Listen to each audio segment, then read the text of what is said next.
There you go. It's on now. We have a brother that's here today who really doesn't need an introduction. I would be pretty much sure that almost everybody here has heard him speak at least once. I know that most of you are responding to what you heard on the radio show.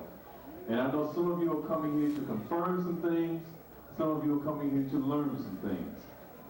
I'm not going to belabor his introduction, because you know the brother. You hear him, you love him, and you love his word. Let us all stand on our feet and give Brother Ashra Kwesi a right to L.A. Crenshaw Mall black hand. Give it up for him. Hey, tell Brother Jamal.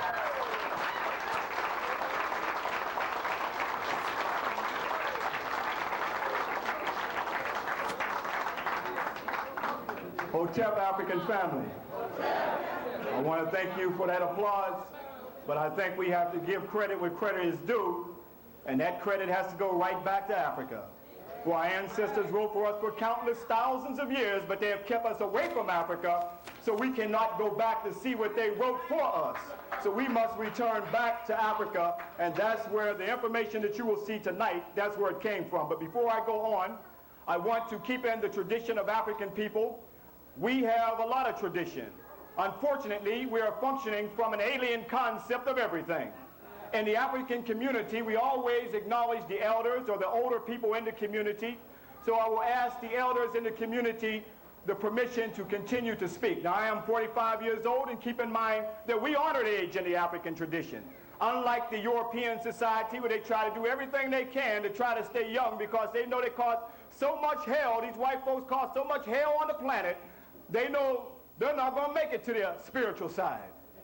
So if you have a problem with your age, then you got to question, have you caused any hell on the planet since you've been here? Now I will ask again the elders the permission to speak. I know there's a lot more people older than 45 years in here now.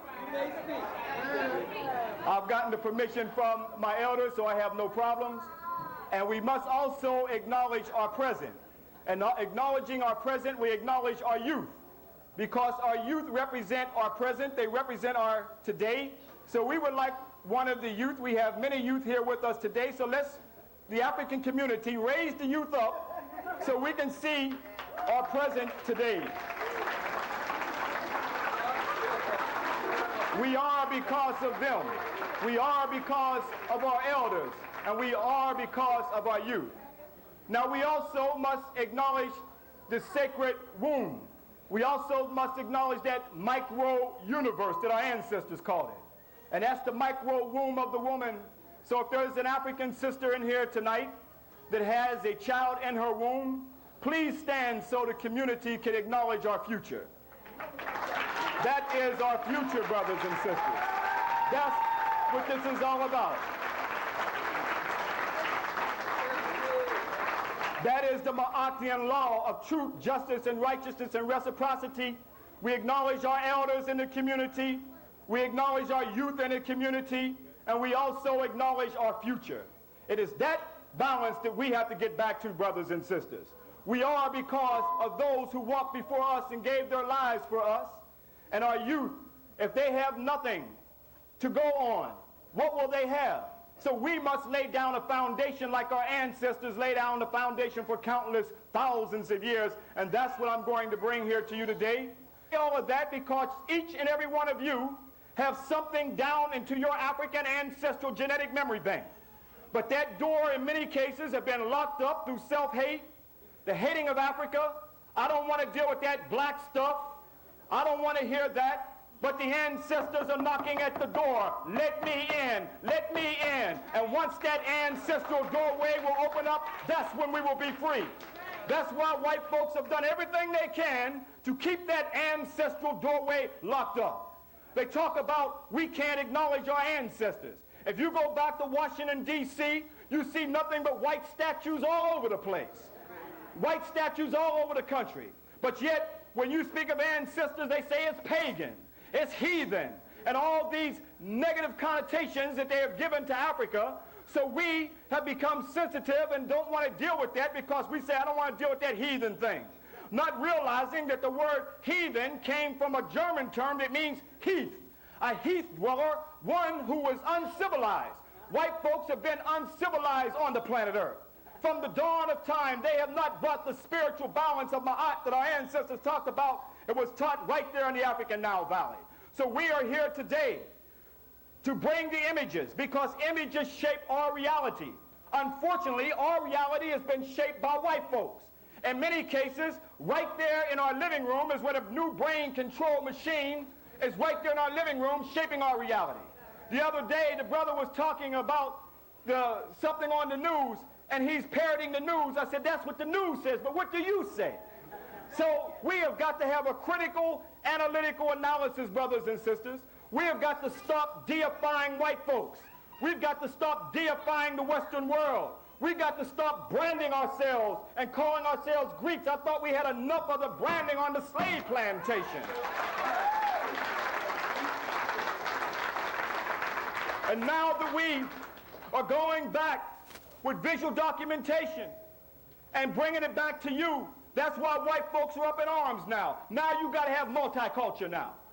Now here they want to have a whole new thing is to integrate your stuff and mix it up all over again so you will not know it. As soon as we start to get to our African center, there's a problem. Every time you look in a mirror, you only see one center, and that's your African center that you're looking at. If everybody else, from the Koreans to Ashkenazi Jews, from the Caucasus Mountains, Italians, and everybody else can see themselves from their center and name their town after their center, like Chinatown, Korean town. Where is your African town? That's the question you've got to ask. But we are down here like a carcass where everybody is feeding off of us, feeding off the body of Africa. But yet we are here today to bring together our African mind, to see ourselves from our center and see that all others have stolen from us. We're going to go into this presentation. We're going to see the visual documentation that our ancestors left for us. Yes, I'm going to deal with the parts of the body, not like white folks deal with it in a perversion. They have not been able to deal with the sacredness of the body. We dealt with the penis and the vagina from a spiritual level, especially with AIDS up on us today. We have got to go back to the spiritual story so we can talk to our children about the spirituality of the human body and not look at it from white folks' point of view. They've always kept themselves covered up. They have not been able to deal with the sacredness of the body. So we're going to deal with that. We're going to deal with the whole thing of Masonry. You know, I've come here many times and I've discussed many topics from Christianity to Judaism. But many of us who are in Masonry talking about run around, I can't give up the secret. The secret is you were not allowed to know your own African knowledge. That was the secret. So no matter what field we're in, no matter what field you're in, you can go and see where your ancestors laid it down for countless thousands of years, and it's time for the emancipation of African people's mind now, and white folks are up in arms. They know that the ancestral spirit is coming out now. They know that we're going back. We're not going to France. We're not going to Greece, and we're not going to the land of our slave masters, where our ancestors are calling us back home. All the hell that has happened to our mind, we should not be going back to Africa, but now we are going back because the doorway is opening up. So all I want you to do today, this evening, is have a critical, analytical analysis. In fact, I am comfortable enough to say up here, you shouldn't believe nothing I say up here. Seek it for yourself. Doesn't it say, seek and ye shall find? And once you find the truth, know that truth, because that truth will do what? Set you free, as our ancestors said, for you to know thyself. That's what we must do, brothers and sisters. So we want to open up so we can lay down a foundation for these children for tomorrow. Other brothers and sisters like Marcus Garvey, Harriet Tubman, Sojourner Truth, Yah Satiwa, the Ashanti Kingdom, Nefertari, and many others laid it down for us. So we also must continue the ancestral legacy so we can go forward in the future. So I want you to sit back and relax. And we're going to go through the visual documentation of the slide presentation that I put together here. And don't be disturbed by the emotion, because the whole universe is in motion. White folks don't like you to have emotions. They know that's our intuitive African side that naturally rises up. So we should naturally be in motion with this knowledge, brothers and sisters. And you may not know the brother and sister next to each other. So to keep with that African balance, turn to each other and say, it's good to be here as an African family once again. It's good to be here as an African family once again. Be here. Doesn't that feel good? That feels good. Elder, be here, the African family once again. All right. Now you got to stop you because you're turning into a social event. And brother's been eyeing that sister, and that sister's been eyeing that brother. They said, this is my chance to make my move, right? But I'm not going to give you the chance now. We got to get into the knowledge and deal with it from that perspective. So it's a great honor to come back to deal with the African origin of civilization and Freemasonry. And let's give Brother Malik a big hand for putting on the cultural and historical art story, keeping the legacy, keeping that legacy going. And Brother Jamal, another great warrior and griot who's with us as well. Give him a big hand. These are the young griots, or griot as some would say, that's helping to keep our story alive, brothers and sisters. So in keeping that story alive, we must come from an African center. I'm not coming to you from way on the other side of town, coming to you to talk to you about Africa. I've always been with my people and never left my people. Moved to Dallas and still moved right back into a black neighborhood. You got Negroes now who want to talk to us about Africa, and as soon as the program's over, 2 hours by freeway, that's where they live. Now, in some cases, on the other side of town, we've developed black communities. So I'm not talking about those who have developed black communities on the other side of town. I'm talking about those who intentionally want to get away from their own people. That's who I'm talking about. So in the beginning, God said what? What was prior to the light? So we shouldn't have no problems with darkness. Is that right? So let's get back to some blackness and to the visual documentation. Light man. 1 second here. So images shape our reality, so we want our story to be shaped from our reality, not someone else's reality. And only then we start to pull our story together, brothers and sisters. And we want to deal with the fallopian tube.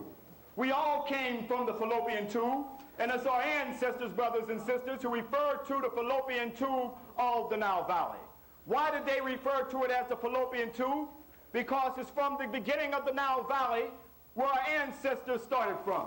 It's in the area of the Great Lakes region of Tanzania, Uganda, Kenya, Burundi, and also Rwanda, where you see the Great Lakes regions of Africa called Lake Nyanza, Mwanza, where you see the earliest monogenetic origin. What am I talking about when I say monogenetic origin? That means one origin that came up out of this fallopian tube of the Nile Valley, where our ancestors migrated down approximately 4,200 miles of the Nile. It's here we reach the zenith of civilization in the land of Kemet, that they call Egypt today. Our ancestors migrated out all over the planet Earth as early Grammonies who migrated into Europe long before there was any existence of Europeans. There we see the glaciation period of a cold period lasting thousands of years. A mutation effect that took place that created the Cro-Magnon man. But these are the early Africans that came up out of the fallopian tube, the little Twa who migrated to Asia and also to the Americas. This is according to National Geographic. Look at this, brothers and sisters, and see that this was in fact a black planet. Let's go see the signs and the symbols of these early Grandmaster Masons who used the science of observation of the netters, that is the nature today, to give us the various signs, the little Twa, showing right here on a lotus flower representing birth. Why is he representing birth on the lotus flower? Because they are the first people who gave birth to the world that came up out of the fallopian tube, brothers and sisters. That's why you see this may have been the first black power salute, showing that this at one time was an all-black planet at one time from these little Africans called Bess in Kemet and called the Twa in the interior of Africa. They left signs and symbols all over the planet Earth. We see that these little Twa, who were the first operative Masons, they are the ones you see in Asia. You see the little Twa, that they left their signs and symbols, but because of white supremacy, they have not been able to see the signs and symbols of the earliest pre-dynastic language system going back over 25,000 years. You always see them with their tongue sticking out. Let's see the little toit represented as best in Egypt, representing birth, always with their tongue sticking out. Y'all want to be. Let's go on and see that the little toit with their tongue sticking out, clearly telling us that they were the seed people. They left their symbols all over the planet Earth. Let's go to the Mayan calendar. Can't you see the symbol right here? This is the Mayan calendar. What do you see as the little toit who were the stellar people right in the center of the calendar? These are the signs and symbols. They left us all over the planet Earth, and this is on the Melanated stellar. On the Melanated stellar, we see that they had dominion over the forces of nature that we showed in Kemet. This was the spiritual land. These were the first operative Masons. These were the Africans from their observations of nature that gave us eventually the mystery system of Kemet. And mystery, by the way, I'll deal with that later, deals with the African spiritual system. But you see the toit on top of their head of the Heru figure showing that they had dominion over the forces of nature. This is what brought about the zoomorphic forms. We did not worship animals. They represented divine neterus from the forces of nature. And they knew the toit had dominion over these early forms, and they used these zoomorphic forms or animal forms to represent a higher form of communication. In fact, now we come into the land of the northeast corner. This is the northeast corner of Kemet, meaning black. Kemet Ta, meaning the black land. Kemet Nu, meaning the black people. Here we see that from this early time, brothers and sisters, we find the oldest kingdom right here in the northeast corner. That early kingdom goes back to Taseti. Taseti is a time period that is called Land of the Bow. That goes back 26,000 years, and that's even documented by Oriel Institute in Chicago, Keith Seal and Bruce Williams. Now, let's look at this because we see that this is the earliest pre-dynastic development of dynastic Egypt. Another time period is called the Badarian Age. These are the early Africans who also gave us a writing system.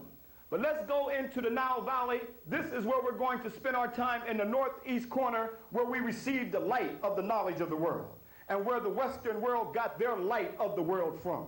Let's go after this because during the Badarian period, over 10,000 years, they gave us the earliest writing system. They gave us the first concept of God and goddess.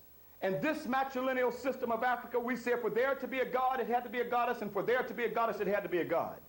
They are the ones who gave us the concept of resurrecting to the perpendicular to the living king.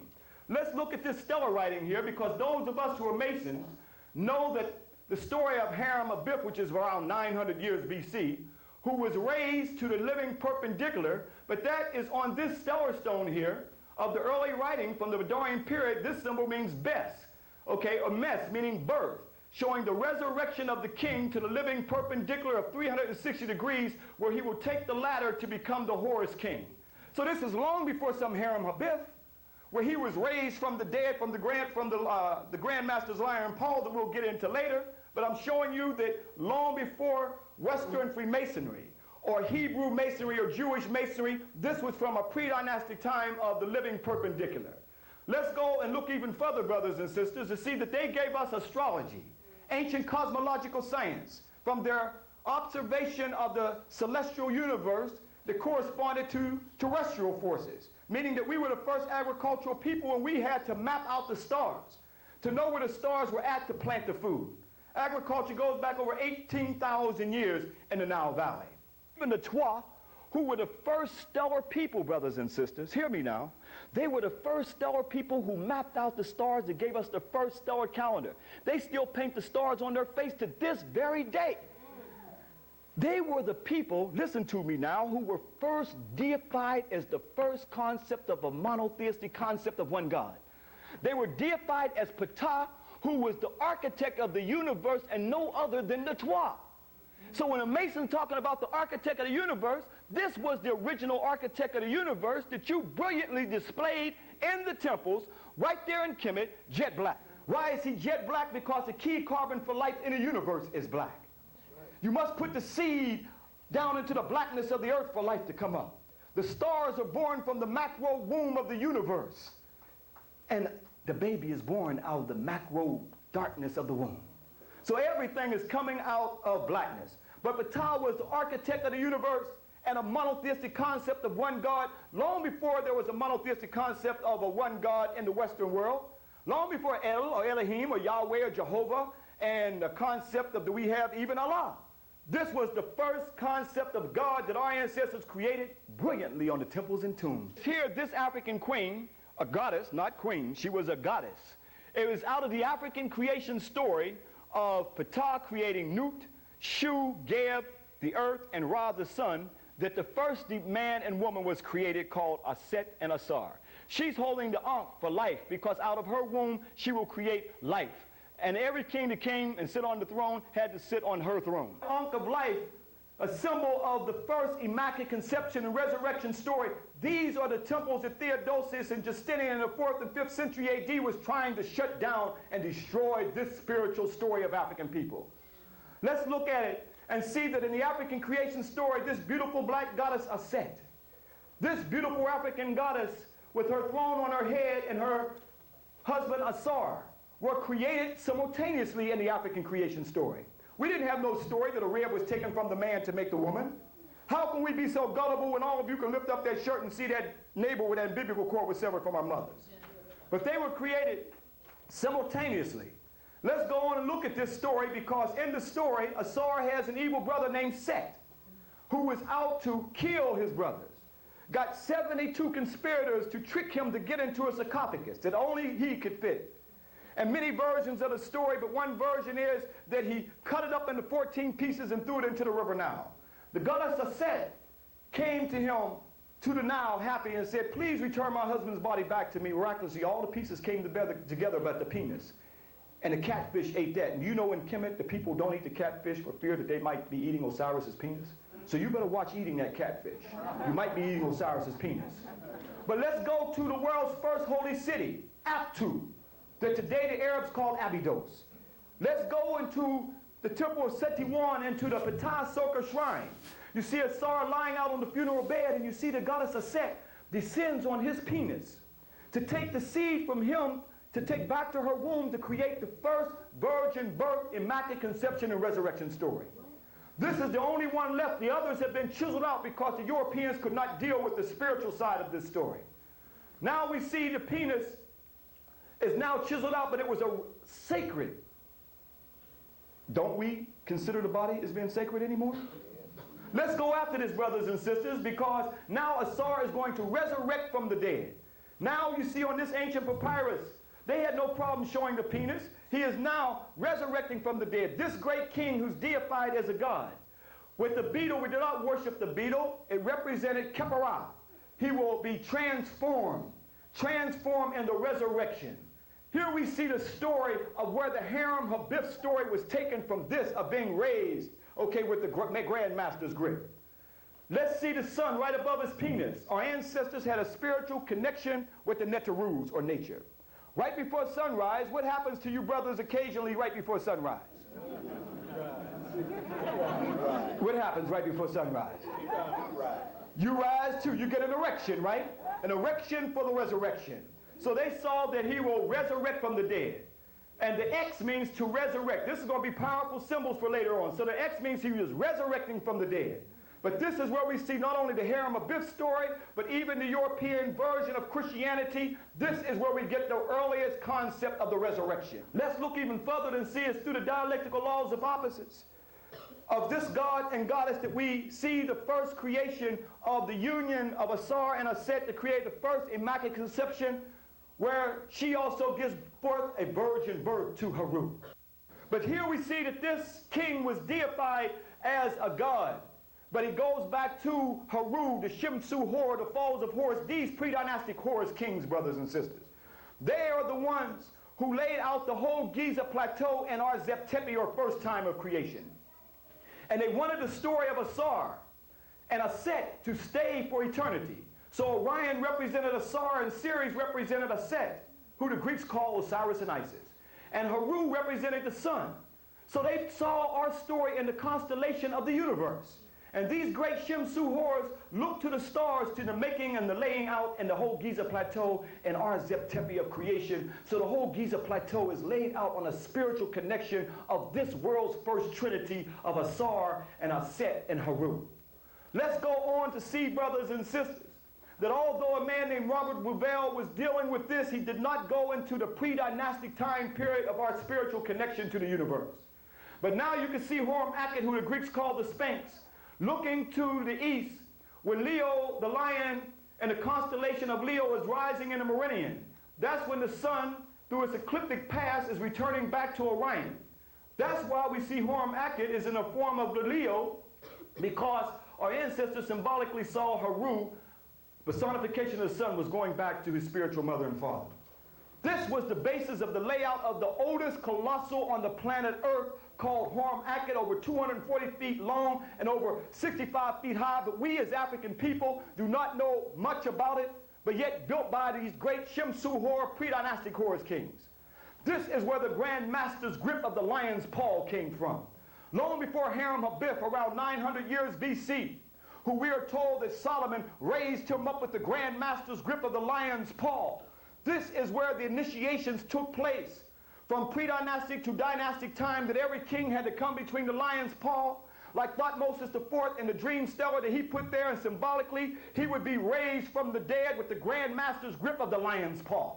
This is the origin of it, long before some Heru around 900 years BC. In fact, it says ancient operative masonry. Egyptian monuments contain valuable information and should be of special interest to the brothers of the third degree, who have been raised from the dead level to the living perpendicular by the eagle's claw or lion's paw. It should also be as inspiration to all craftsmen who are endeavoring and to live up to the spiritual teachings which form the superstructure of the great Masonic order. So now you see every king symbolically represented Ausar, and showing that the Grandmaster's grip of the lion's paw to resurrect him to life. This was the origin of the Grandmaster's grip of the lion's paw that we see in Freemasonry in the Blue Lodge of the third degree. But yet long before then, this is where we see the origin, where it came from, right here, long before Heru. Right here in Kemet, I was raised in the craft of Amun-Ra. In 1983, standing before the stone where I said I would give my life to tell our story. This is where the priests came and took the kings who stood here like Thutmose IV of the 18th dynasty, and he was also raised with the Grandmaster's grip of the lion's paw of Horum Aket. But yet it was much later than 1778 that a mutant barbarian like Napoleon came in 1798 and lined up 21 cannons and decided to blow the nose off, as documented in Los Angeles Times, because of his African features. And now Sheldon Peck, July 3rd, 1992, came out and said the Sphinx may really be a black African. Oh, really? With a white face off here. Thus, the Sphinx is likely a facial representation of the black African, considering the people of the ancient Egyptian derived from the ancestors of mixture of African and Mediterraneans. No, there were no mixture, no African and Mediterranean. These were pre-dynastic African time period. But they go on to say facial soft tissue analysis of this fabled man-lion would support a much earlier origin of the Sphinx, when Africans, they say, may have dominated the region. No, they dominated the region, because even a man named Count Boney, in his book called Ruins of the Empire, that Thomas Jefferson refused to be published in the United States, he made this statement, because at that time Thomas Jefferson said we were 3/5 of a human being and inferior, and had nothing to do with this. They were stealing us and the knowledge too. But Count Boney makes this statement, embarking upon a sojourn to Egypt in the year 1783, the slave trade was at its zenith, and he made a discovery about the African race that would forever change his outlook. All the inhabitants had bloated face, puffed up eyes, flat nose, and thick lips. I was attempting to attribute to the climate, but when I visited the Sphinx, its appearance gave me the key to the riddle.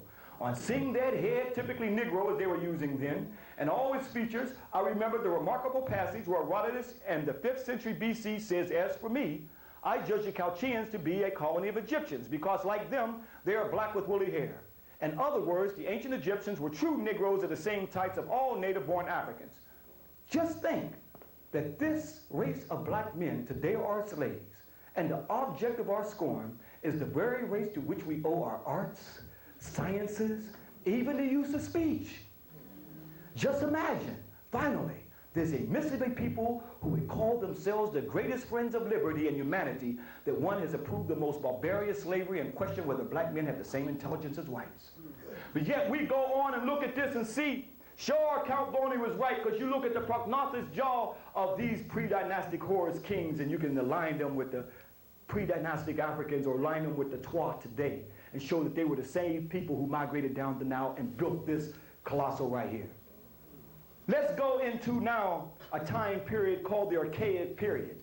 The archaic period that Marin Jehudi gave it 5,700 years BC, that many European Egyptologists could not deal with it and came up with 3,200 years BC.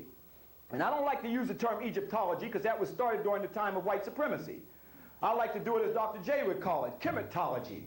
But let's go on to see that this African, on his palette in Kemet, it shows him in a procession with his placenta to show that the placenta of his mother was from the royal African throne, and he's walking in that procession to show that he had the right to take the throne because Africa is a matrilineal system.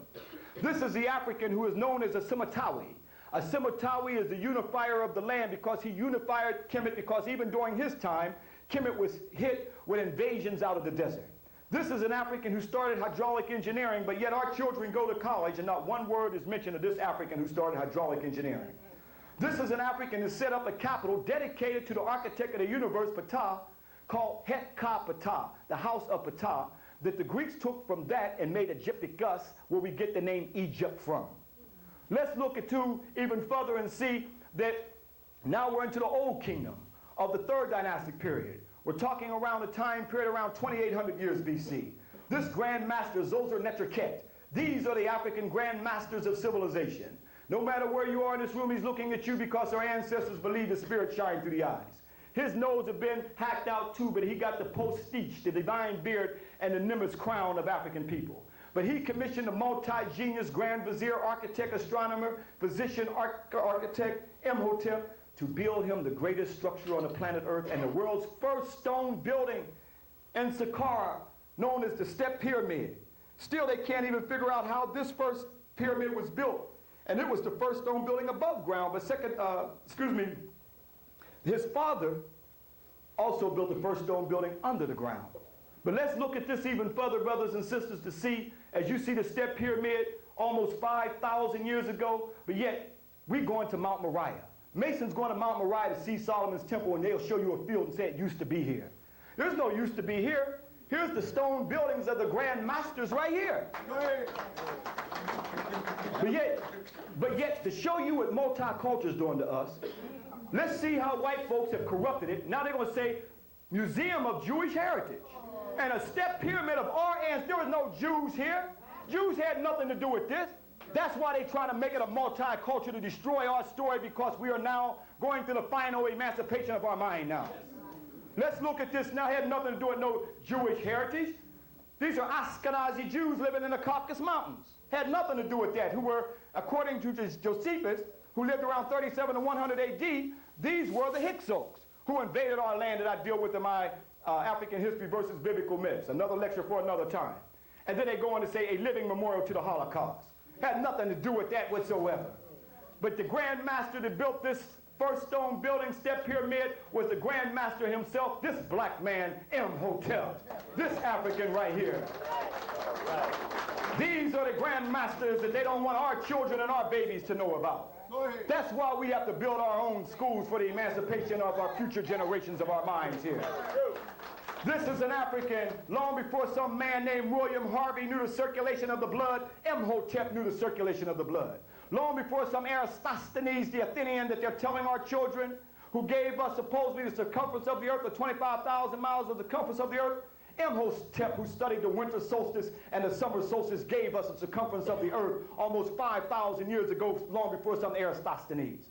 This is an African who was a physician, long before some Hippocrates. But yet our children are told that Hippocrates was the first father of medicine. But yet Imhotep predated Hippocrates by over 2,000 years. These are the stories that they don't want us to know in the African Nile Valley, brothers and sisters. This Grand Master, astronomer, architect, Grand Vizier, High Priest, Karihel, Imhotep, this black man. Let's go on reading the sacred scrolls sitting on the square. But yet if I was to take you back to the Pa'ank, or the House of Life, where the Western world gets its concept of hospital from, you would see that his head has been knocked off, so the world would not see this black man, who was the architect, Grand Vizier, Grand Master, long before the Western world had any Grand Masters, and still don't have none. This African black man, Imhotep, sitting on the square that we will deal with in just a few minutes. Scottish Rite Building in Los Angeles. Here they got Imhotep, didn't even bother to put his name, Asclepius, they put Imhotep, and even put Imhotep and Zoser. This is a Grand Master who built the world's first stone building, but brothers who are Mason know nothing about Imhotep. They can only tell us about Hiram-Habib, who built for Solomon.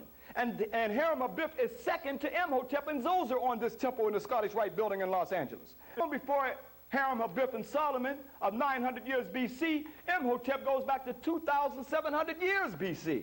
These were the first sons of light, whose knowledge was activated through the mind, that we must open up our mind.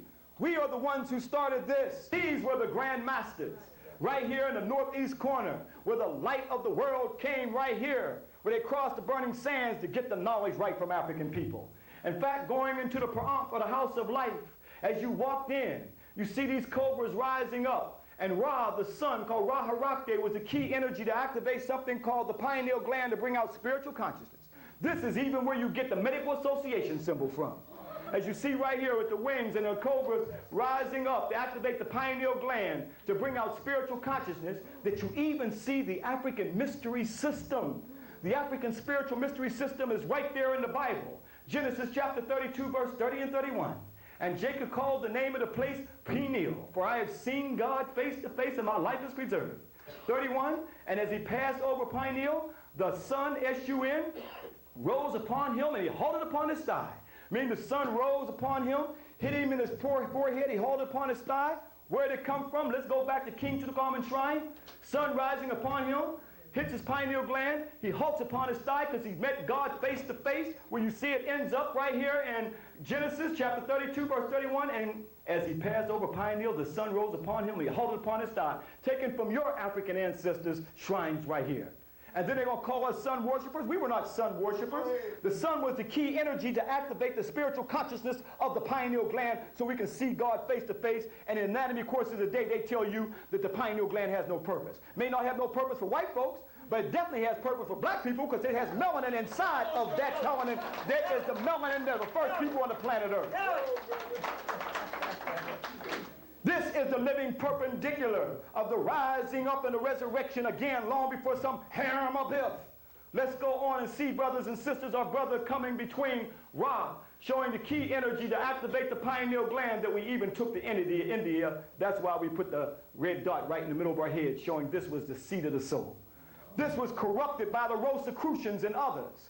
This is where you see they got the Shaktas to rising up to activate the light of the mind of the pineal gland, and 13 stars representing transformation and rebirth. And then they're going to give us little white angels in the angelical realm, when in fact it was the pineal gland and the brain. This was the concept that they set up in 1776 in the Bavarian society called the Illuminati, that was copied from African people who were the illuminators. That was through knowledge. Once your mind is opened up through the pineal gland, that would breathe the light of knowledge that was started right here in Africa. This is what they have not wanted us to open up, as our mind, brothers and sisters. Why don't we know about this African Grand Master of the 4th dynastic period, around 2,600 years BC, Aket Khufu. Aket Khufu built the greatest structure on the planet Earth, known as the Great Pyramid. 7 million tons of masonry, 2,300,000 stones put in exact position from the base to the top, originally 481 feet. 2,300,000 stones. But yet those Gothic churches in Europe, all of them can fit comfortably down inside of the Great Pyramid. Take all the Gothic and medieval churches of Europe, still doesn't make up the masonry of the Great Pyramid. The pyramid was called Harakuti, the great light that the Greeks corrupted into a pyramid that means house of fire. Each equilateral plane representing air, earth, fire, and water, where Sultan Hassan came and tore off the white limestone to build buildings around Cairo. Even Herodotus in 450 BC, when he came in, he saw the white limestone that covered the pyramid, built by this Grand Master right here named Khufu. But yet Masons talk about Hiram-Habib. Why can't we talk about Khufu? Built the greatest structure still in our face today. You can't go to Mount Moriah and find no Solomon's temple there. But yet you see the Giza Plateau. You see the pyramids of Khufu, Khafra, Menkaure. No, I'm not saying the Greek names that they call Cheops, Shifrin, and Mycerinus. I mean, listen to those names. But say Khufu. Now say Cheops. Now what's that sound like versus Khufu? Khufu was the Grand Master right here. But our ancestors, brothers and sisters, were building these pyramids on cosmic law. From the Zep Tepi, the first time they knew what they were building, the blueprint was already there. This was the spiritual cosmic connection, because many Europeans couldn't figure out. They said, well, they were not Grandmaster builders, because if they were Grandmaster builders, why is it that Khufu and Khafra's pyramid is a perfect alignment and Menkaura's pyramid is off alignment? They didn't understand that this was a spiritual cosmic connection. The pyramids of Khufu, Khafra, and Menkaura corresponded to the 3 stars in Orion's belt called Al-Nalam, Al-Natek, and Menteka. This was the purpose. This was the spiritual connection that our ancestors had with the spiritual universe, brothers and sisters. These pyramids were built with cosmic laws, brothers and sisters, connecting heaven and earth. This is what's locked up in our genetic memory bank. This is what is here. Let's look at this now and see that our ancestors was on a spiritual cosmic connection. What did Orion represent? What was the spiritual connection with this cosmic spiritual connection that our ancestors saw in our Zep Tepi of the first time? Here they saw in the Tahuti text. And the Tahuti text, it says that Tahuti told the student Greek Asclepius that Egypt was in the image of heaven. Here our ancestors said that Orion represented Ausar. The 7 stars in Orion represented Ausar, because Ausar was the great king that every king wanted to become one with, to be born again, and to the resurrection and to the new life. So we were building heaven on earth, brothers and sisters. This was the spiritual connection that our ancestors were at, connecting the celestial and the terrestrial universe. This was building heaven on earth. That's documented and validated on Amenhotep III's pyramid of the 12th dynastic period, the capstone that's in the Cairo Museum, as you see Orion right here. And now we can see Ausar in Orion, where every king wanted to become one with, and Al-Natek corresponds with the Great Pyramid. And Al-Natek in astronomy is called the Great Light, just like Harakumti, the Great Pyramid, is called the Great Light. But here our ancestors saw this. It says in the Tahuti text that Ausar said he will build his kingdom on earth as it is in heaven. This is where it was later, the African spiritual mystery system was copied and ended up in St. Luke chapter 11, verse 1 through 13, that our Father, which art in heaven, thy kingdom come, thy will be done on earth as it is in heaven. Taken from African people's spiritual mystery system, brothers and sisters. This is African people's sacred knowledge and our sacred wisdom, still all around us, but it's locked up and we're unlocking the keys. But yet, we find it in Amos chapter 5, verse 8. It says, seeketh him that maketh the 7 stars and Orion. Seeketh him that maketh the 7 stars of Orion was no other than Ausar that you see 1, 2, 3, 4, 5, 6, 7. The 7 stars in Orion.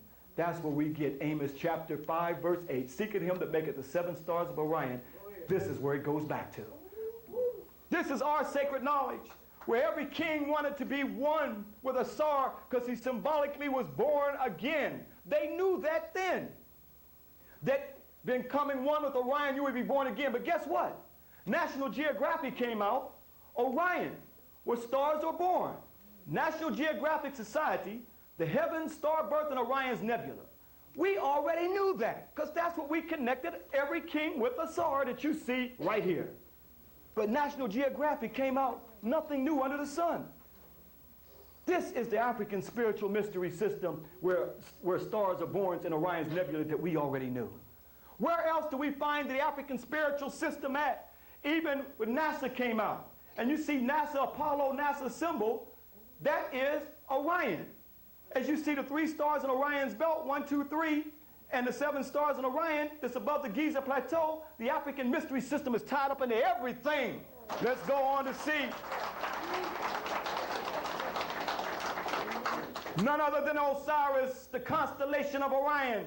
All this is African spiritual system, brothers and sisters.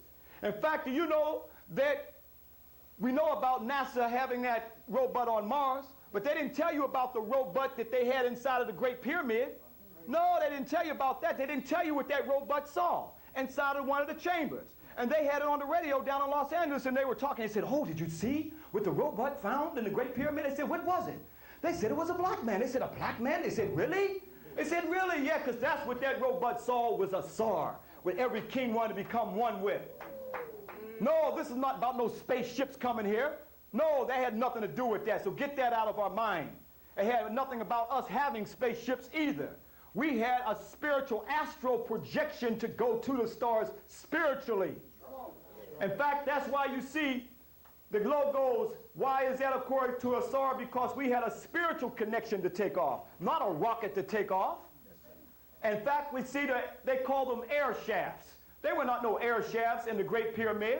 These shafts represent spiritual shafts for the King Spirit to go to Orion, that our ancestors called Sahu, and also the King Spirit to go to Septa, called Ceres. Why did they want the Spirit to go to Orion and Ceres? Because it is those two stars, Orion and Ceres, that represented the first mother and father in the constellation of Ausar and Aset, to become one with the first divine couple in our creation Zep-Tepi's story. Tell it. This is where our ancestors have right here with that star. Ceres, when it rose, it told the people that Aset was going to come back. This is where we see her rising even to this day in the east, where we get the Eastern Star from. Where our ancestors carved it on the monuments right here on top of her head. This is where this was corrupted. Now they got a white woman representing your ancestral Eastern Star. They put a white woman in place of it. That's why they give you a sketch, because you had it carved. You had it carved in stone right here with the star on top of her head. This is my mother's an Eastern Star. I had to take her back to show her where they stole it from. In fact, they also have another order, and an order called the Shriners, called the Daughters of the Nile. Now the Shriners, we see that the European Masons, they called the ancient Arabic order of the noble mystic Shriners. But the African-American order is called the Egyptian Arabic nobles of the mystic Shriners. Whereas, in fact, the Arabs took from the African mystery system and made up the order called the Shriners. But yet this all came from the African mystery system of the Nile Valley thousands of years before there was any Shriners even in existence. This is also incorporated to the African mystery system even in Islam.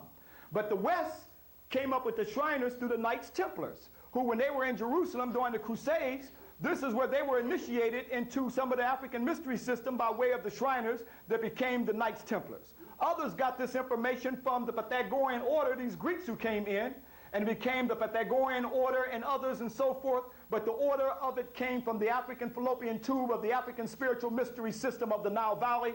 But yet every last one of them give credit, meaning Judaism, Christianity, Islam, to each other, but none of them tell them where they got their information from.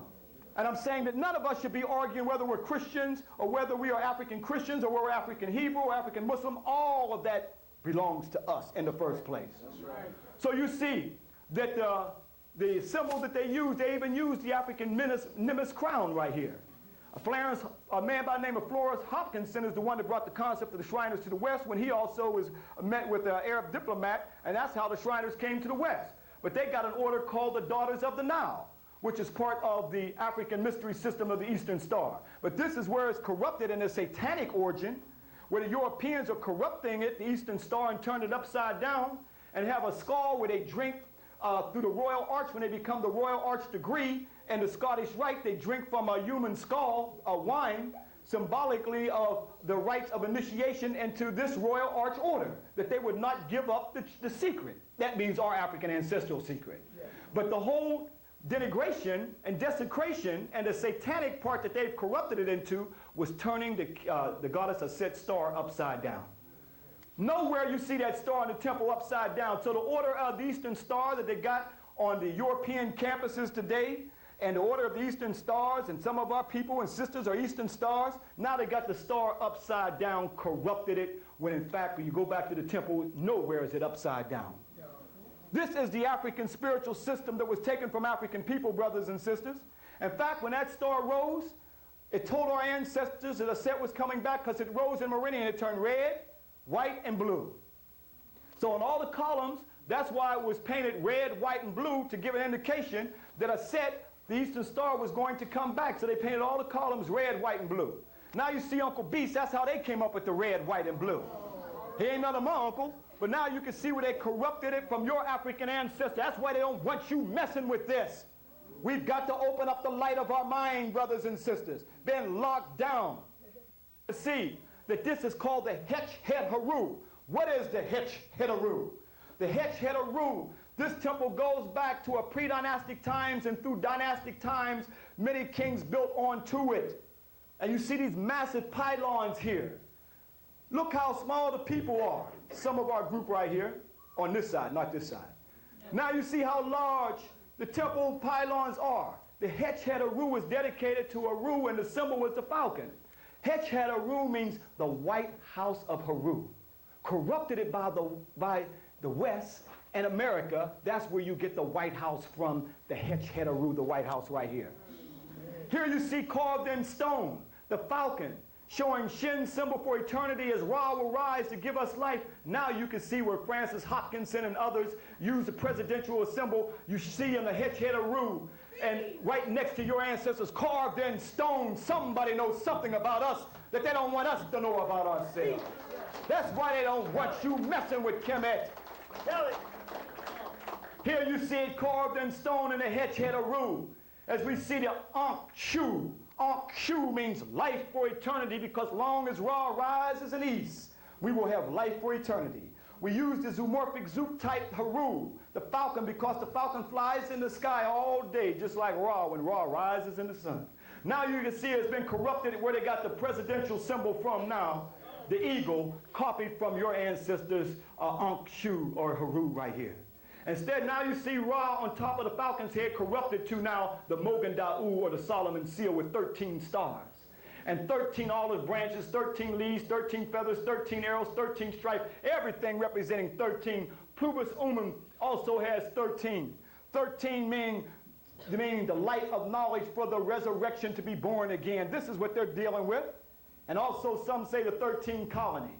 But let's look even to this further, brothers and sisters, and see the red, white, and blue, and so forth, and the Mogan Da'u, or the Stall Solomon seal. I recently came back from Washington, D.C. I stopped in to see the 33rd degree Grand Sovereign Scottish Rite Temple, stopped in there and looked into their holies of holies that we call the Ankh Manu. They corrupted it and took it from us, but I looked into their holies of holies, and what did they have in red, white, and blue? They had Isis, the Greek name for Aset, and they also have Osiris, the Greek name Osiris, the African name Ausar, and the Greek name Isis that we call Aset. Here you see in red, white, and blue who they're giving homage to. In red, white, and blue, inside of their 33rd degree Grand Sovereign Temple in Washington, 16th Street in Washington, D.C. This is in their holies of holies. Let's go on, look even further to see that here you see the Bennu bird representing resurrection. The east and the west was taken from the Ankar. The Ankar was the lion representing the east and the west, and the rising of Ra in the east and going down in the west into Amenta, into the spiritual realm, and be born again. This is where they took that from, and also from Heru. But yet you see 33rd. We didn't have 33 degrees, a few degrees above freezing. We had 360 degrees of spiritual knowledge. This is what African people dealt with. But let's go on and see, brothers and sisters, that the 360 degrees, this was called the Amsu. The Amsu was the resurrection, that you be rise again and resurrected to be born again. But in order to be born again, you had to be on the square. And to be on the square, you had to be in the position of the square representing morality, and also the compass representing spirituality. And you see the falcon bird Heru with one knee down. We did not worship the falcon. It was a zoomorphic type, just like we don't, United States doesn't worship the eagle either, right? That's the presidential symbol. So these represent the Horus kings. But to be on the square, one knee down, one knee up, this is the square of morality. One knee up is spirituality. So the Masonic order of the Western world, this is where they get on the square from. Let's go to the Capitol building in Washington, D.C., and who you see George Washington, one knee down, one knee up, copy from your ancestors. Somebody knows something about you that they don't want you to know about yourself. Tell it. Oh, they don't want you messing with this. Because I took an oath. I know Steve Coakley's against the oath, but I took an African oath right there in Africa that I would sacrifice my life to tell our story.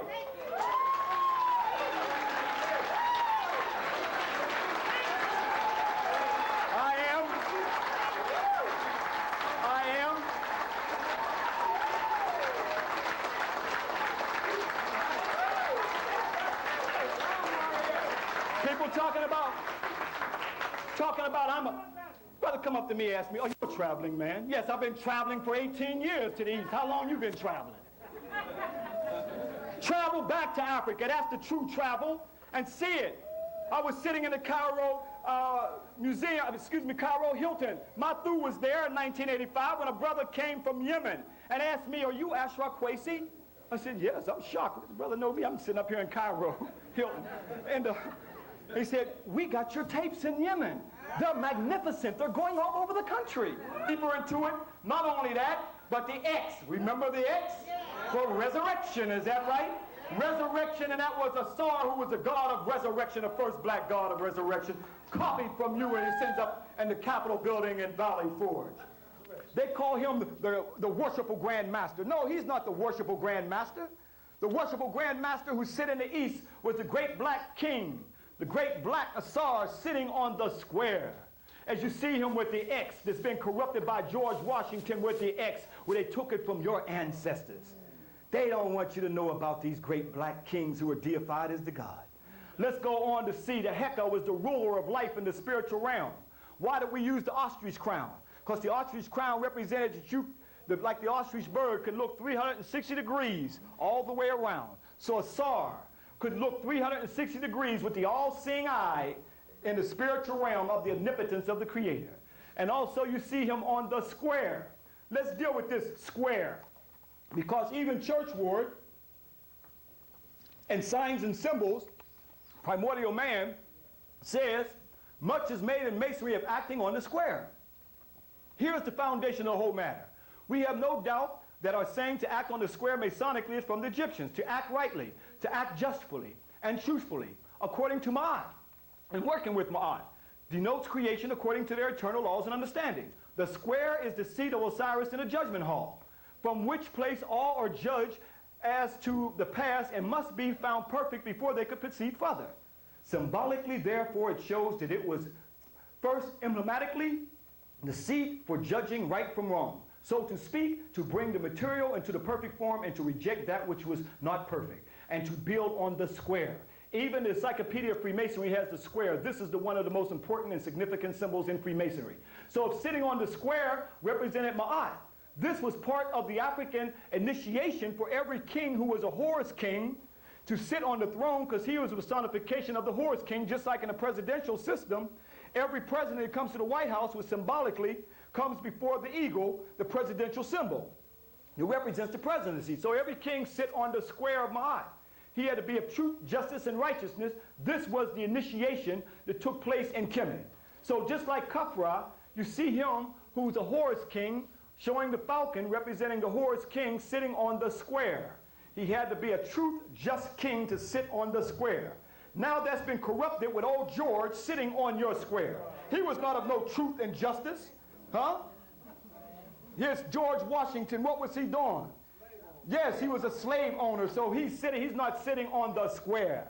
He did not have no truth, justice, and righteousness. He's trying to copy, as you see him with the lotus symbol behind the square, but he's copying from the African Grandmaster builders like Ursa, Ma'at, Ra, Septepen, Ra, Ramesu, Murray, Amen. Little practice, you can say it too.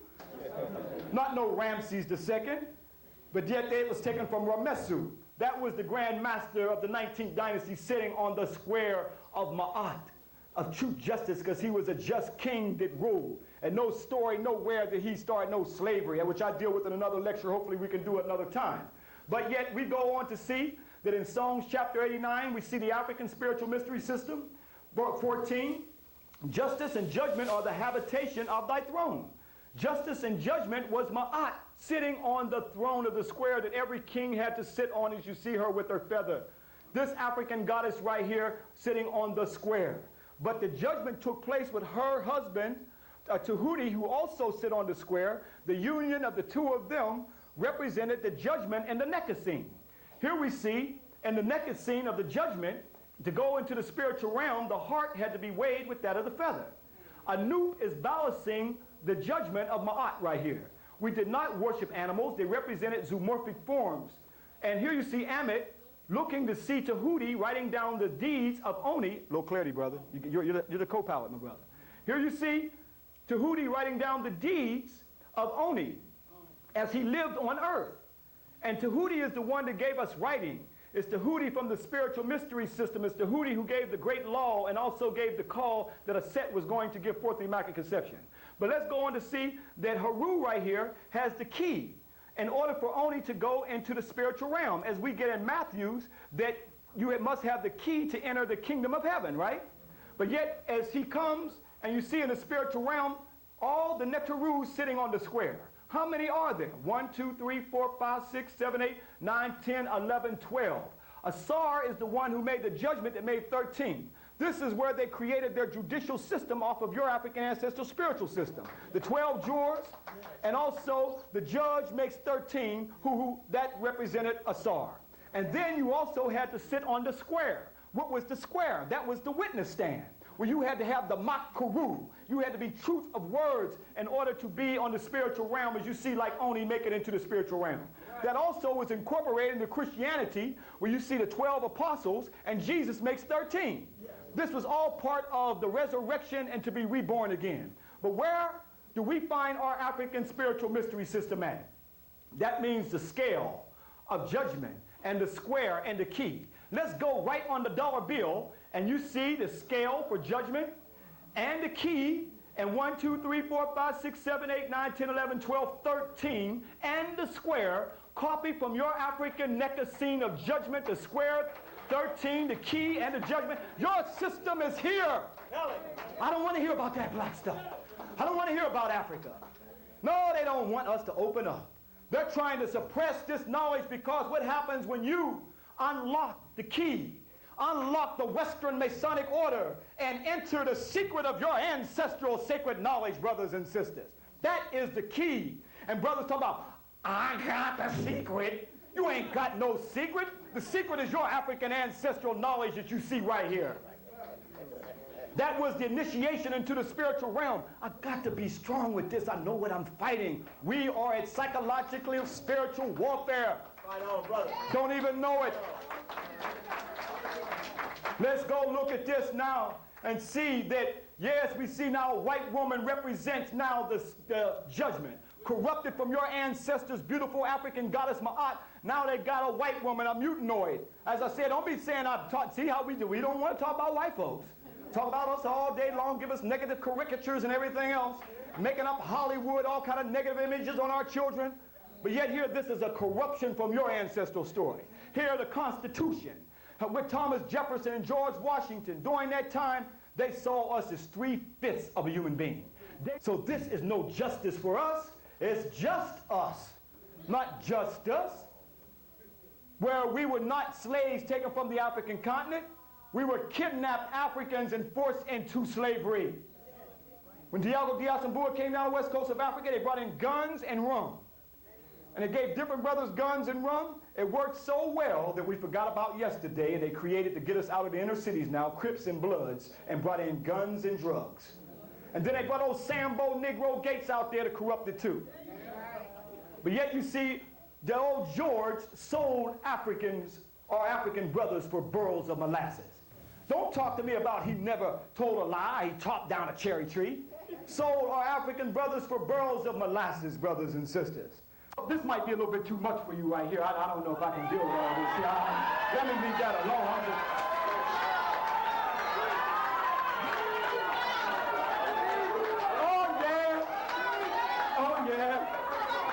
Yeah. Images shape our reality. Oh, George, this archdevil. Oh, George, why is his profile fitting that of the oldest African colossal on the planet Earth, built by those African horse kings because they wanted to align themselves with the African civilization, which was the oldest civilization on the planet Earth, that's represented by your African ancestral colossal of Ham Aked. That's why white folks are up in arms. Brother Masons, look at this. Look at it. Oh, yes, we're having psychological warfare here today. We're going to be Africans when we walk out of here. Let's go on, brothers and sisters. And see, they don't want you talking about this. If we were to go to the Masonry Encyclopedia by Albert Mackey, who's respected for writing Freemasonry Encyclopedia, They knew we were Africans of the Nile Valley. They knew where they were getting the knowledge from because their secret order, they call it the African Architect Order. According to Freemasonry by Albert G. Mackey, the African Architect Order, it says here, that sometimes called the African Builders in French and German, of all the new sects of modern degrees of Freemasonry, which sprung up on the continent of Europe during the 18th century, there was none which for the time maintained so high an intellectual position as the Order of the African Architects. They know who we were. The secret order was African. That's why they did not want you messing with Africa and had to create the inferiority complex to make us hate Africa. Knowing that their secret order of African architect was taken from African people. So when you go and see the African architect of the present day Masons, like in St. Louis, here you can see they got the step pyramid from Saqqara of Imhotep, of the African architect Masons, as they said in their Freemasonry magazine. Let's go after this, even the lotus columns and everything. Even if you were to go inside of white folks' Western Freemasonry, here they talk about the first degree, second degree, third degree of entering apprentice, and the third degree is the Blue Lodge, and the Blue Lodge is supposed to be the Grandmaster. How can you be a Grandmaster in the third degree? Our ancestors said you went to school for 40 years to become a son of light, of 360 degrees of a Grandmaster. And now they're going to say third degree, and then they're going to have all these white folks on here. Imhotep's not on here. You got the Scottish Rite Order, and then also the York Rite Order, and the Scottish Rite, York Rite, and the Royal Arch Rite and Knights Templars make up what they call the 33rd degree. But nothing is on here about Imhotep, Amenhotep, the son of Hapu, May, Penra, African Grandmasters who lived thousands of years before white folks' Western Freemasonry. But at the same time, the daughters of the Nile and the Shriners, they use everything of Africa to make up their structure of Freemasonry, but don't give credit to where they stole it from. Let's go look at it. That's why they have the 33rd Sovereign Grand Master, the Order of the Knights Templars. And this is what we follow. Being Mason, following white folks' Western order, and know nothing about Imhotep, nothing about Amenhotep, the son of Hapu, nothing about Sinra, nothing about Sinmut, nothing about May. It's a shame.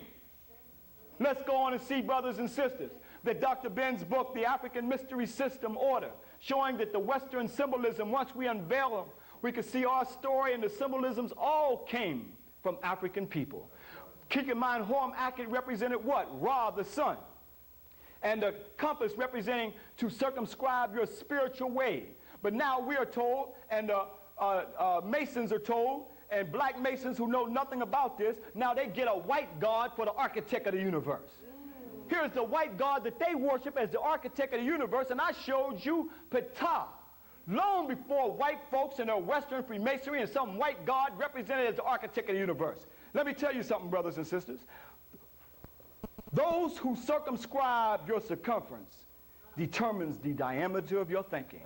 So here, Negro Masons who got a white architect god circumscribing their circumference can only talk to you about white folks' masonry and know nothing about where they stole it from African people. He who circumscribes the circumference of your thinking controls the diameter of your thinking. Let's look at this. Nothing to do with no white god.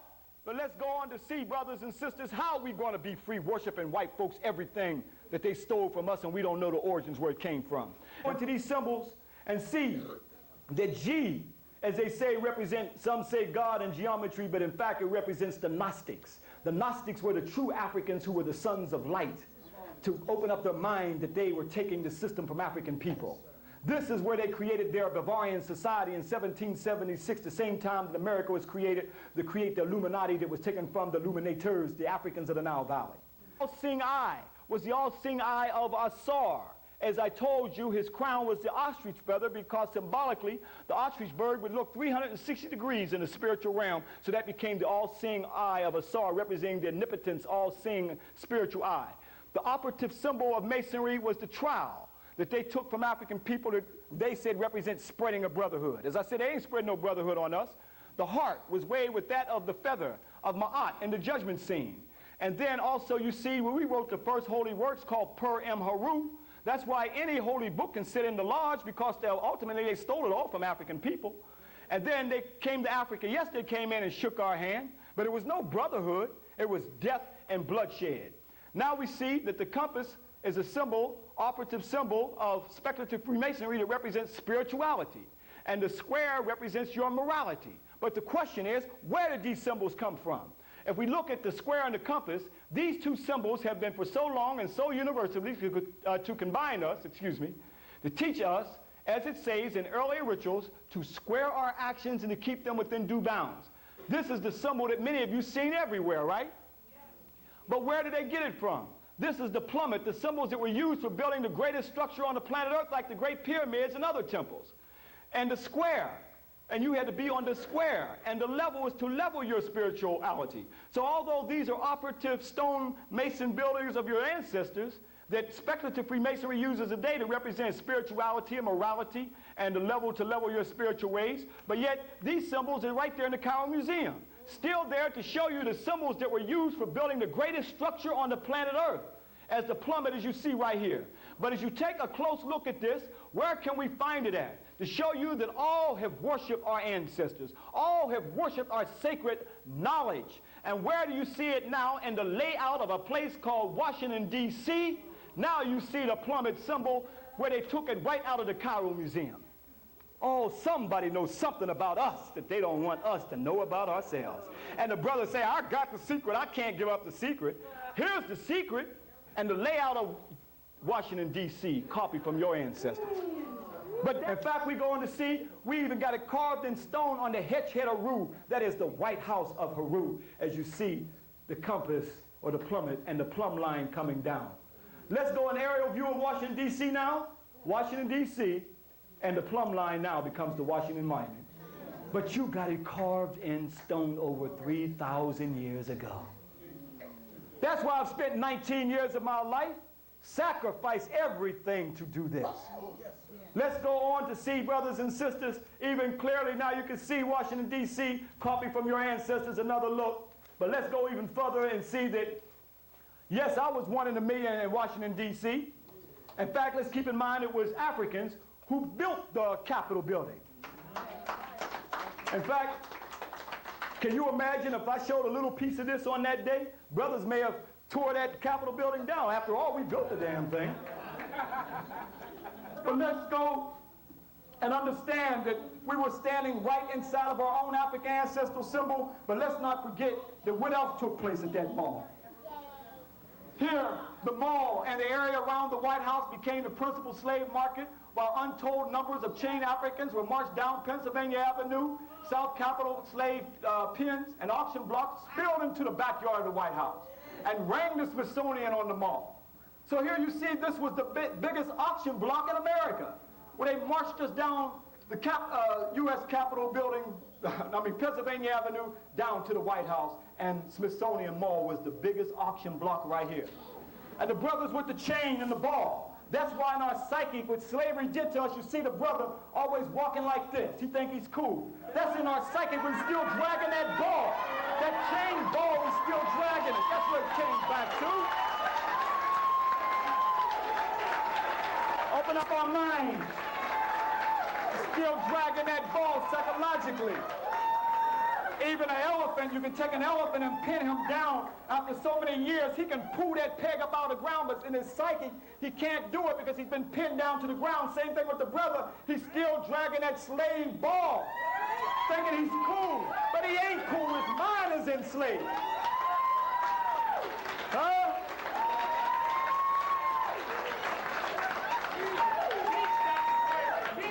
So when you see that brother come and say, brother, get that slave out your mind. You ain't cool. You a slave. Still dragging that ball psychologically. We the elephant of the Grandmaster builders and can't even pull the knowledge up now that belongs to us. Let's go on even further and see, let's not forget this black man, Grandmaster Benjamin Banneker. He didn't help design Washington, D.C. He designed it because the Frenchmen went back to France. Benjamin Banneker won respects from his contemporaries, from his work in mathematics, engineering, and astronomy. I mean, this was a Grandmaster Imhotep in his day. That sable, no, call him what it is, that black genius, busied himself in the pursuit of knowledge on the subjects ranging from the movement of the planets and the life cycle in the 7-year circuit.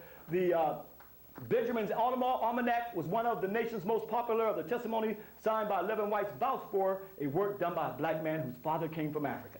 So George Washington got a black man, Grandmaster, who knew his African ancestral knowledge to lay out Washington, D.C. But at the same time, we see the Prince Hall Masons, they wouldn't give them a charter.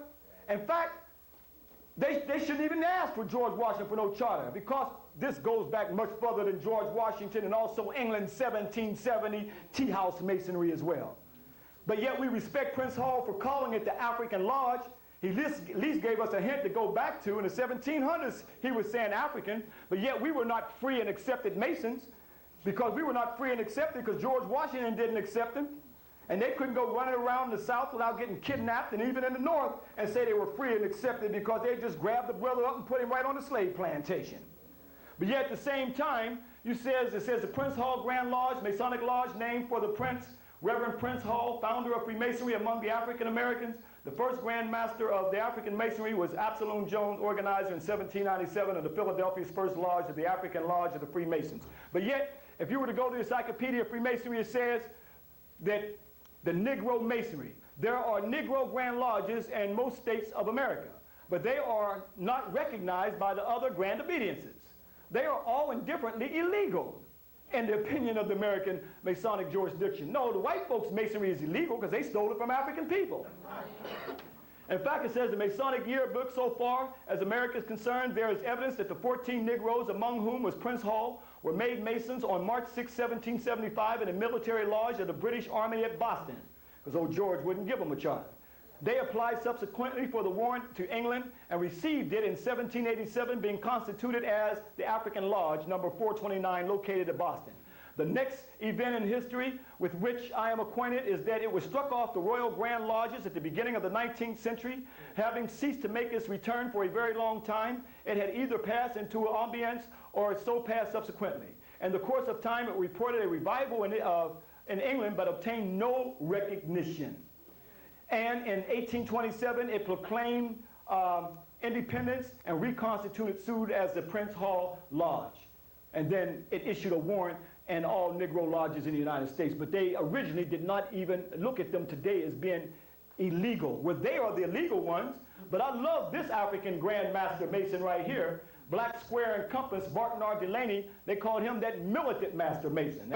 Martin R. Delaney, an author, physician, and leader before the Civil War. He was an Imhotep during his time.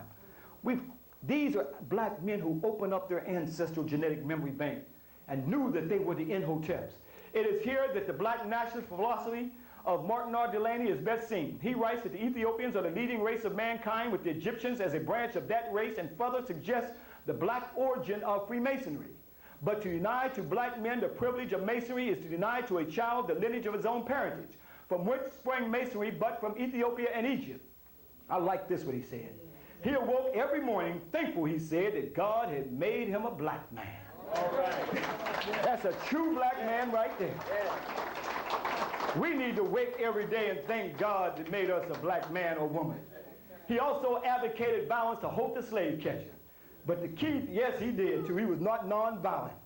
He said, they're committing violence on us. We are spiritual people, African people. We don't commit aggression on no one. But yet we walk with our left foot forward because we must trample down evil for our heart to go forward, brothers and sisters.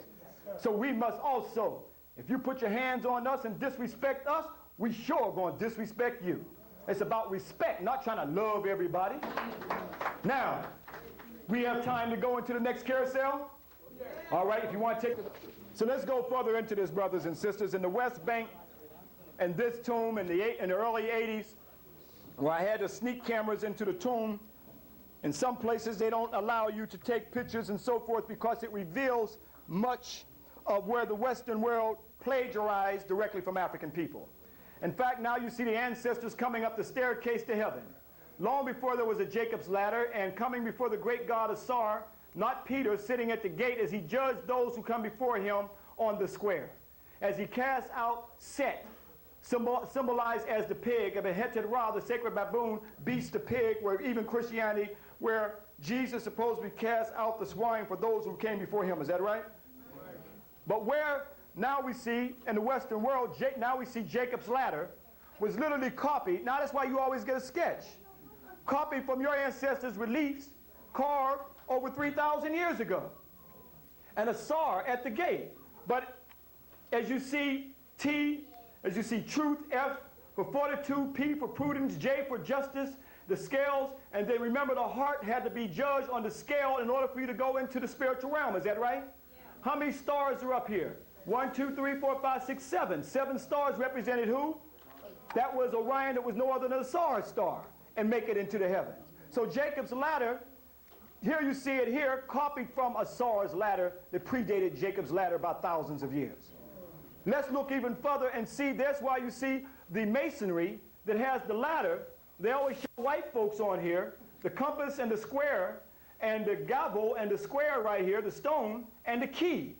The key is to open up the spiritual doorway. But your ancestors, where they get the ladder, the key is opening up our African ancestral knowledge where they stole it from. That's the true key, brothers and sisters.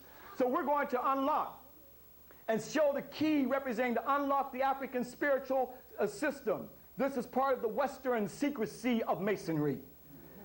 Let's look at the tracing board. Now you know the secrets. Now you know the acacia tree represented the resurrection of Ausar. Not the physical resurrection, but the spiritual resurrection raised to the perpendicular long before some harem habib. Now you know the triad, or the 3 candles, represented Ausar and Aset and Heru. Now you see the operative trowel is another ancestral symbol. Now you know the star of Aset, the eastern star. Now you know the all-seeing eye is Ausar. Now you know the 7 candle stars also representing the Ausar. Now you know the ladder. Now you understand the beehive representing the industrious of the Twelfth and the Pythagorean theorem. You know all of this in the heart, okay, representing judgment. You know all of this now on the tracing board called the tracing board in Freemasonry. We have unlocked the secrets. But yet we can go back, as I take groups back every year, and see the secret right there in the Cairo Museum. Now you see the trowel where the Western Freemasonry, speculative Freemasonry got the trowel from. Now you see the level of the plummet. Yep. So here you see the gavel, a symbol that was used for the building of the Great Pyramid. Now let's look at this further, brothers and sisters, because in the Encyclopedia of Freemasonry, they called this the harem gavel. The gavel, when wielded by the master of the lodge, is sometimes called harem because as the workmen at the temple were controlled and directed by harem, the chief builder, so the master preserved the order in the lodge by the proper use of the gavel. The wooden hammer used by operative masons to set the stones in their proper position. It is a speculative masonry, a symbol in the 3rd degree of the blue lodge of the 3rd degree of masonry, reminding us of the death of the builder of the temple, which is said to have been affected by this instrument. That means Harem was supposed to be hit with that instrument as he was killed, and where Solomon supposedly raised him with the Grandmaster's grip where they copied it from Africa. But that had nothing to do with no harem gavel. Let's go back to the Cairo Museum. That was the operative Grandmaster builders of Kemet that used these symbols for building the Step Pyramid, first stone building, the Great Pyramid, and many other temples. Long before Harem Abif of 900 years BC, these symbols were using to building the Step Pyramid almost 5,000 years ago. But yet we into Western Freemasonry. I'm not talking about all Masons, because many Masons let me come and lecture right in the lodge. I'm talking about the Negro Masons always talking about, is he a Mason?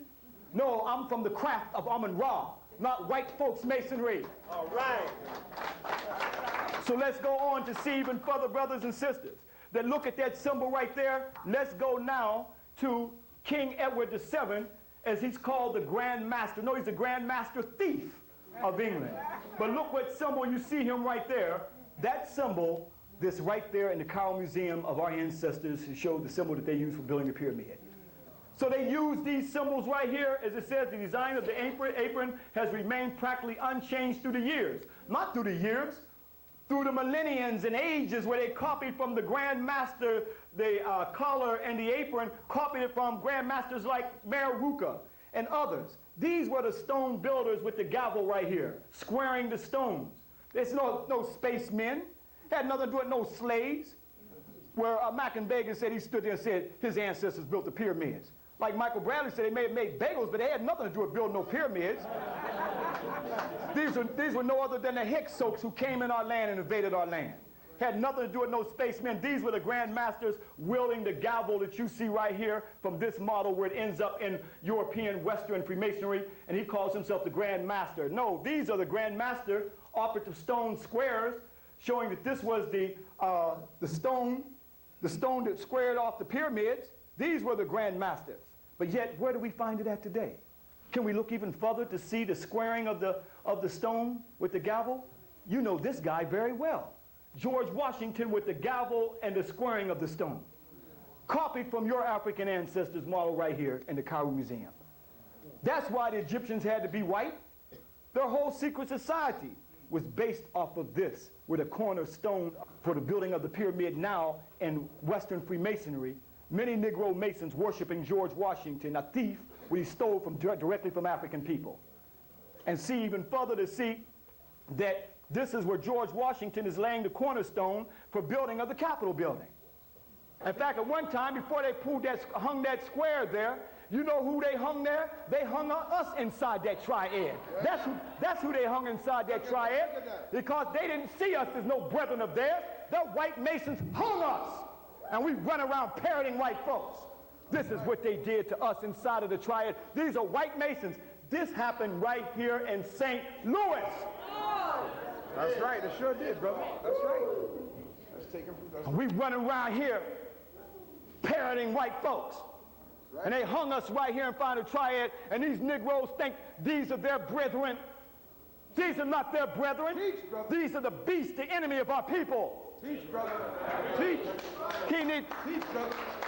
Worshipping them. Hey, he has no idea that the true sons of light came from the Grandmasters like Mer Ruka. Here to the mastaba, you can see where he's walking with his left foot forward. Why? To trample down evil so the heart can go forward, because evil will always be our way to block our story. But look at this. You see him with the collar and the apron, because he was truly the Grand Master of his time. Now you can understand where George Washington with his left foot forward, the apron and the collar is all copied from you, Brother Mason.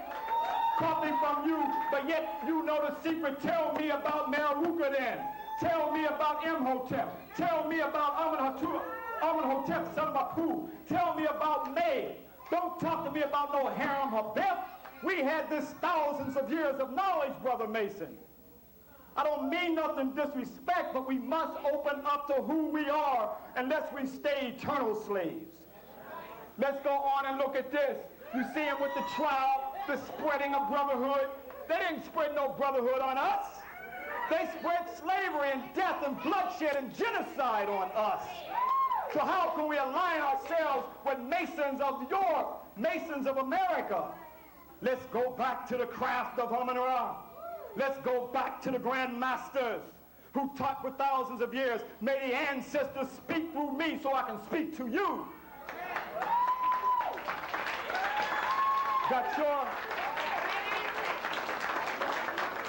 Got your plummet wearing and your all-seeing eye. All of this. You're all-seeing spiritual eye.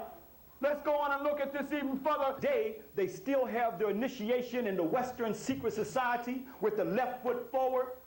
Okay, showing walk to trample down evil for the heart to go forward. This is their military training, left, right, training the Marines in initiation into the secret society based off of your stuff.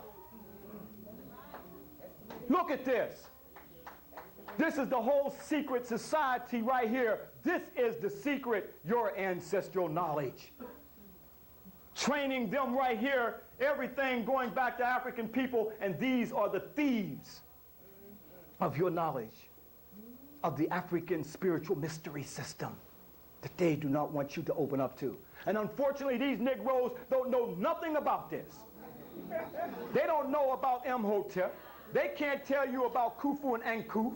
They can't tell you about Ursa Ma'at, Ra, Septep, and Ra. They can't tell you about none of the Grandmasters like Meruka that you saw right here as we go all the way back to this Grandmaster with his left foot forward. Although they wear all the regalia from with white folks, mimicking with white folks and say they got the secret. I'm revealing the secret is our African ancestral knowledge. That's the secret. This Negro Masons parroting everything white folks don't know where the order came from. Ask the brother, you know Imhotep? I've never heard of him. Who's that? But let's go even further, brothers and sisters. But yet they don't put Solomon Temple on the dollar bill. Francis Hopkinson's used the Great Pyramid to put on the dollar bill. So why would they want to go back to Mount Moriah to look at a field when you look on a dollar bill and see the secret knowledge right there in the dollar bill, and they use that symbol representing Anuit, the endless amount, as the last poets would say, has been stolen over the years.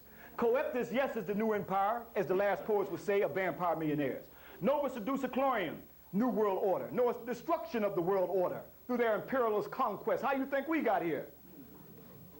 1776 is when they had started their Order of America, the same time the Bavarian Society with Adam Weishaupt started their Illuminati, based off of the Sons of Light and Kemet's sacred knowledge. That's why you got the capstone is illuminated, with the all-seeing eye to illuminate the knowledge, because Illuminati came from the illuminators. That means to illuminate the mind through knowledge of the spiritual African sacred knowledge system.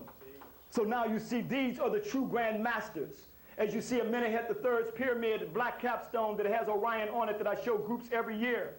Nima Atra, Amenemhet III of the 12th dynastic period over 4,000 years ago, with the all-seeing eyes, and Ra Harakte, the spiritual energy rising up once Ra activates the pineal gland, symbolizes the black capstone, the seat of the soul, the black melanin. These were the true sons of light that they based their Illuminati from. These were the Grandmasters, and that's why you got the capstone now on top of the dollar bill, because we originally put the black capstone to finish off the pyramids to represent the all-seeing eye. And now you see it corrupted in this form right here. All about open up the mind. Now you can see why they created the inferiority complex.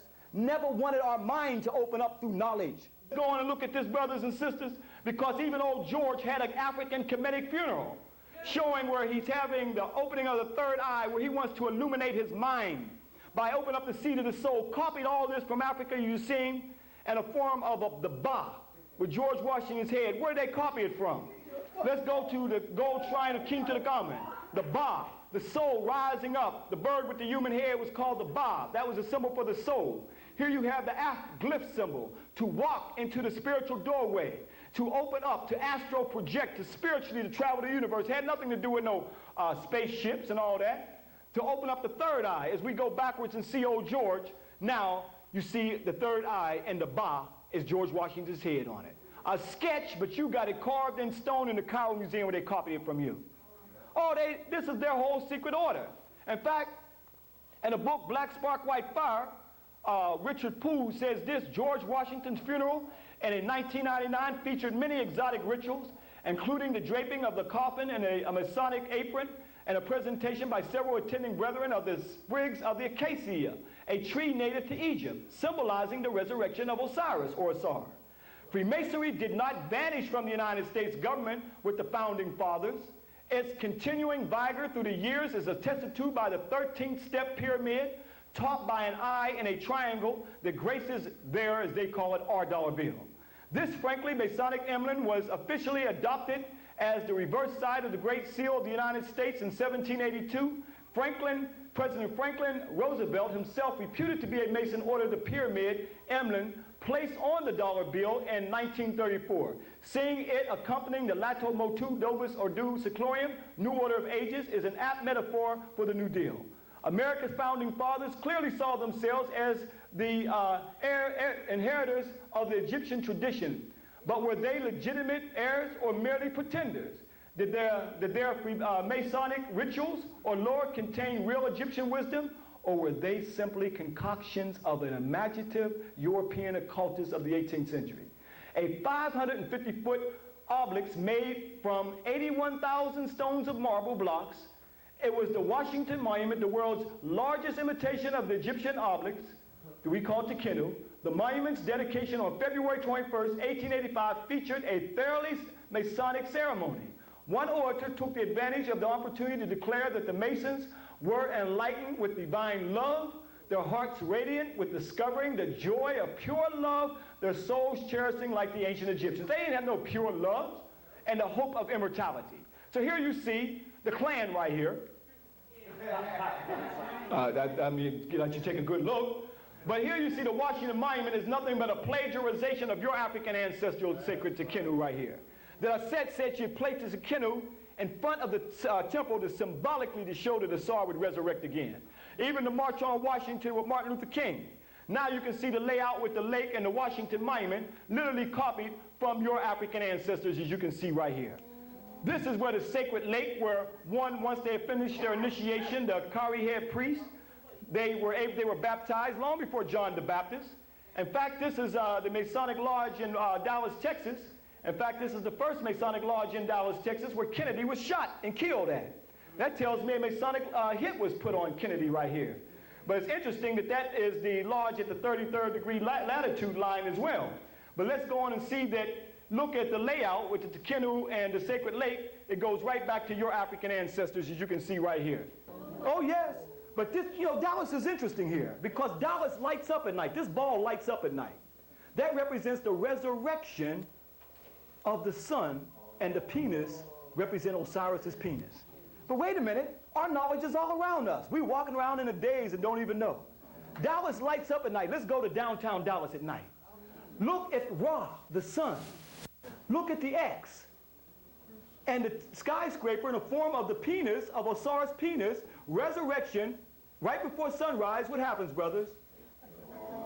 Well, let me take you back to Ausar right here. This great king was deified as a god. This jet black god, this African king deified as a god, resurrecting. You see the sun right before sunrise, the resurrection of his penis, and the X representing resurrection. Here you see our story. Ausar, this black god, is in the skyline of Dallas, Texas, as they call the Scottish Rite town of Freemasonry in Dallas, Texas, showing the new city in the west and the light of the resurrection of this city called Dallas, Texas. When I came there, I immediately saw our story. Ancestors said, look at this. Take this picture and show our people too. Got this big old X lights up on the skyscraper. I saw this, I said, whoa, this is the resurrection of Ausar. And right before sunrise, as we go back to this ancient papyrus and see it right here.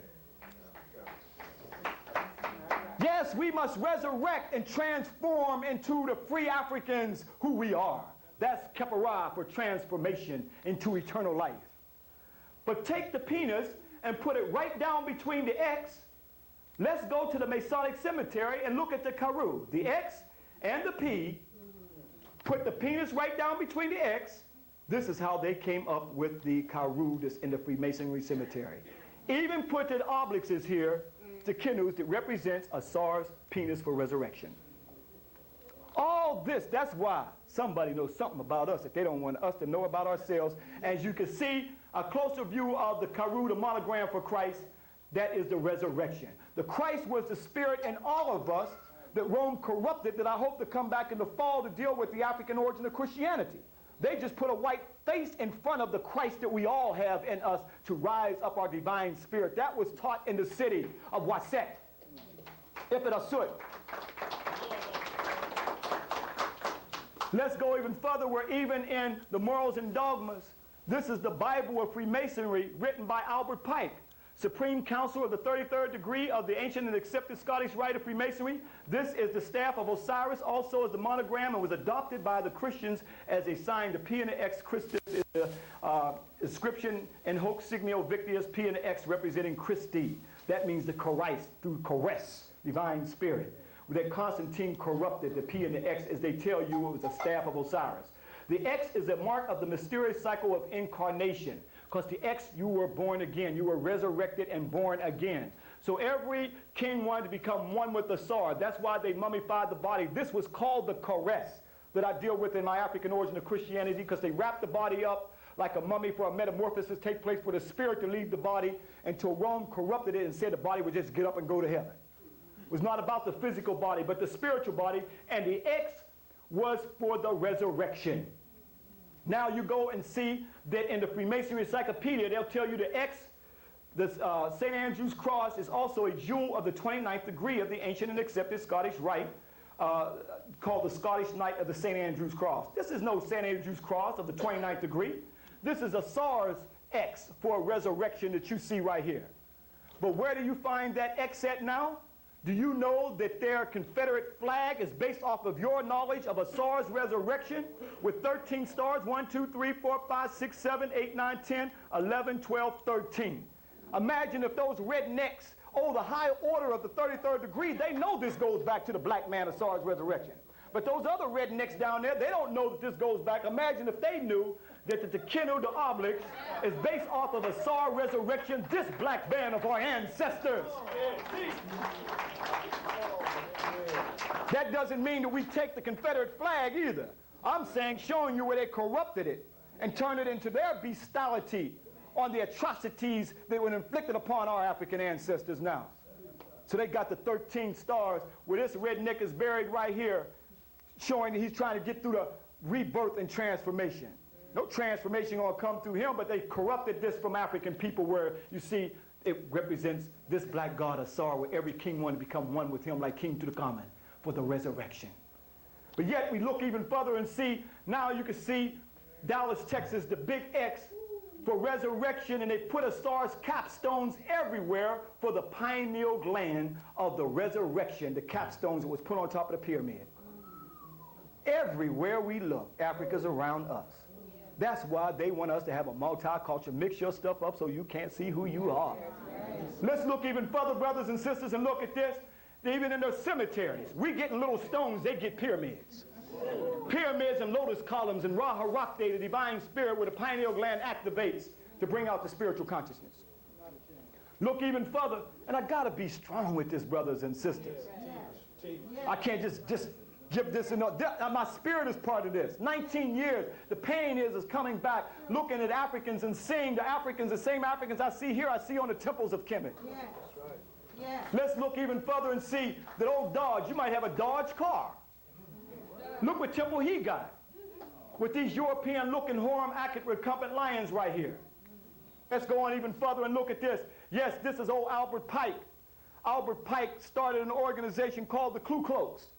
That was the golden circle of the golden band that became the Ku Klux Klan, that he was the chief grand commander of, to stop black people from receiving the light of the knowledge that they were stealing from us. He was the grand commander over the Ku Klux Klan.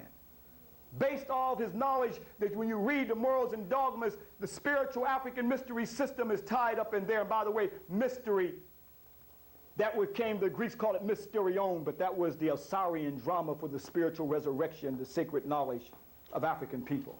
But yet you go in Washington, D.C., and this is where Albert Pike is buried at.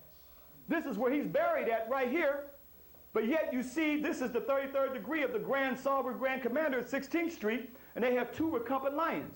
One has eyes half open, that means that they received the light. The other one has the eyes wide open, said they've got the light and they have the power of the knowledge now. Let's go see what it looks like. The Ankh and the Medunetter, and veiled of secrecy that it would never get out. That's why you see the veil over it, the fear that it might get out. So the second one represents the power of the knowledge, your African knowledge, locked up in the Western world of Freemasonry. I don't want to hear about that black stuff. Y'all talking about that black stuff, but it's that black African stuff they have, brothers and sisters, and the veil of their secrecy right here. I got to be strong with this. Yeah. Our people are dying every day for the lack of knowledge of who we are. Let's look even further, but yet the black Secret Service, but yet, you know, the Secret Servicemen come back here to guard George Bush and Clinton. They need to guard their own African ancestral secret. That's what they need to be guarding. And most of them are Masons, Negro Masons, who don't know where the secret is, his African ancestral knowledge. This is where George Bush, the Trilateral Commission, where they came back to the big party right here in Kemet. They didn't go to France. They didn't go to Greece. They didn't go to Rome. They didn't go to Jerusalem. They didn't go to England. They didn't go to Mount Rushmore. They came back to Africa to celebrate the so-called new millennium. Giving homage to Africa, but yet Negro Masons going to Mount Moriah, where you can't see no temple at all. But yet time, February 3rd, 1992, essay, Robert Hughes. The Afrocentrist claim can be summarized quite easily. It says the history of the cultural relationships between Africa and Europe is bumped, a prop for a fiction of white European supremacy. That's right. Palo historians agree that intelligent human life began in the Rift Valley of Africa. Afrocentrists go further. The Africa was the cultural father of us all, everything I've been dealing with. European culture derived from Egypt. Egypt is part of Africa, linked to the heart by the artery of the Nile. Egyptian civilization begins in sub-Saharan Africa and Ethiopian Sudan, and even in the Great Lakes region that I went into. He sums it up with this: no plausible evidence exists for these claims of Egyptian negritude. They know they don't want us dealing with this. no possible evidence. Then Arnold Toynbee, historian, says, when we classify mankind by color, the only one of our primary races which has not made a creative contribution to any one of our 21 civilizations is the black race. Whoa. This is in time, February 3rd, 1992. No possible evidence, no claims of Egyptian negritude. Well, how about this African right here?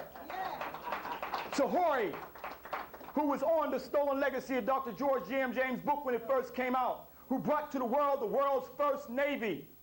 This Grandmaster over 4,000 years ago in the 5th dynastic period. Nose and lips intact. How about this African Grandmaster, Pepi II?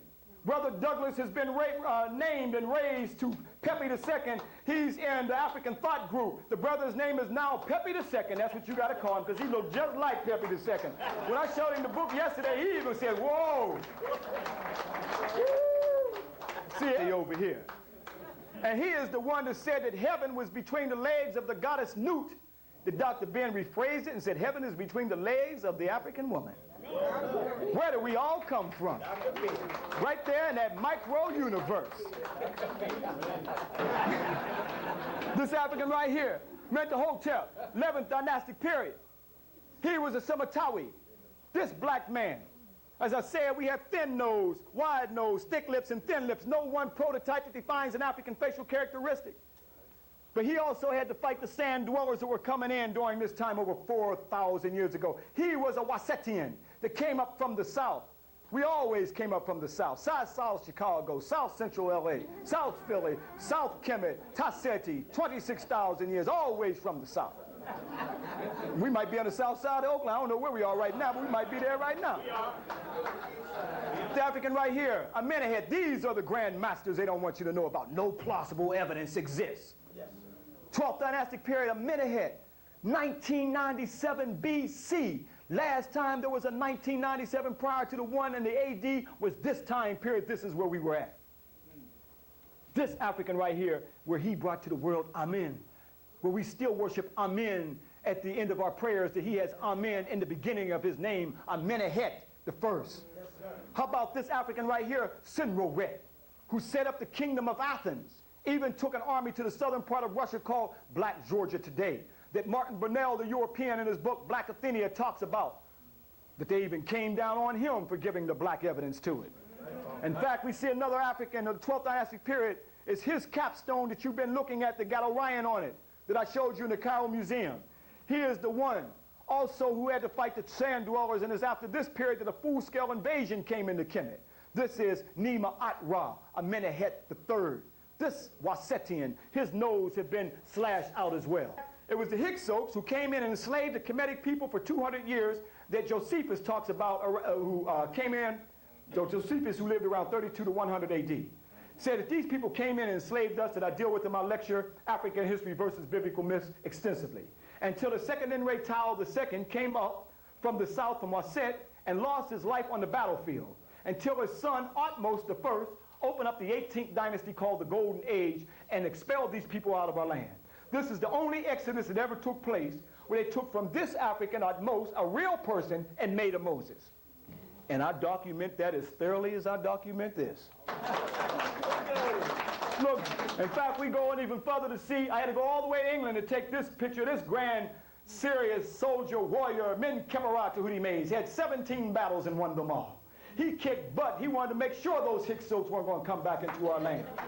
When I was in England, some white woman was standing there and said, all the Egyptians are white. I ran up there and measured the lips. I said, one of y'all come up here and have a lip measurement going on here. But I had to go all the way to England to take this Grandmaster. But yet this Grandmaster, Amenhotep, the son of Hapu. But yet we still talking about Harem Habib. How about Amenhotep, the son of Hapu? A Grandmaster also long before some Harem Habib. He also built for his Grandmaster King, Amenhotep III. In fact, he built these columns on Epet Rasut, called Luxor today, these massive lotus columns here. But when the old Romans came in, they didn't know how to build on the Grandmaster level. That's why you see these little toothpick columns right here. They weren't on these Grandmaster lotus columns built right here. But yet we go on to see right here, Amenhotep III, as we see him right here, as he's called our dazzling sun. I mean, in Kemet magazine, they said, well, the reason the lips look like this is because they wanted a more stylized version. I mean, these are psychopathic racists trying to preserve white supremacy. But we're putting a serious crack in it for it to fall down. Let's go on now. We're looking even further. Another Grandmaster, Ursa Ma'at Rasa Tepen Ra, or Mr. Murray Almond, that I've been saying. In fact, for the first time in history, he builds a temple for his queen. That's Nefertari II of the 19th dynasty, until Taj Mahal did the same thing. But he was the first to do it. This was the Grandmaster that built an Abu symbol, the Temple of Eternity. As I'll break his middle letter name down, Ursa Ma'at Ra Septepen Ra Mesu Murray Amen. Don't that sound good? Yes. I know you haven't heard it in a long time. Let's translate it. Ursa, the power of truth, justice, and righteousness under God. Septepen Ra means chosen by God. They took chosen by God right out of Septepen Ra's name. This is where God's chosen children came from. We are the first people who were chosen to walk the face of the earth first. We say, oh, that's God's chosen children. We can't talk about them now. God get mad at us. Ramesu, loved by Ra. Murray Amen. He was loved by Amen. This is the Grandmaster during his time, brothers and sisters, in the Shanu of his royal name. Let's look even further and see that this Grandmaster Taharqa, he also was a Grandmaster who had to come up from the south to free Kemet from the barbarians. He was a Semitawi. And then the first one to open up the 25th dynasty was Kashada. Then it went into Paanki and Shabaka, and then we also see Taharqa. These were the great Tanihisians that go all the way back. In fact, they are the mothers of dynastic Egypt. In fact, Africa and the world, W. Du Bois says that about Weigel made this statement: his reign was an era of prosperity and cultural advancement. Weigel called his era that astonishing epic of nigger domination. See, they can talk about us in the books. My wife got the attack on the African image, just denigrate us and talk us about like dogs. We've been victims of all kind of racism, the worst hate on the planet Earth to make us hate ourselves, and we can't say nothing about it. Yes. No, brothers and sisters. But goes on to say, called him that nigger domination. No, it was no nigger domination. He was the nigger. It seems amazing that an African Negro should have been able with any sort of justification to style himself emperor of the world. But it was Taharqa who ascended the throne in 688 BC at the age of about 42. For 15 years, he fostered the economic and cultural and religious life of Ethiopia and Egypt. The trade of the country increased, and there was money to repair the ancient temples, to build new ones. Taharqa established family alliance with Western Asia and Assyrian. But he was at war with them as well.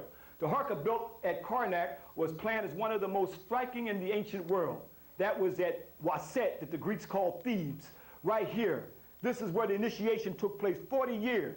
You had to master your thoughts. Every thought that came up in your head, you brought that thought to your mind. You had to control many different spiritual sides and also master your passion and so forth to become the Kariheb high priest. In fact, we see this is where 80,000 students at one time went to school here. We brought to the world the first universities, Eperasut in the city of Aset. This is where the kings came up from the south to defeat the barbarians that came into our land. This is where the baptism took place long before John the Baptist.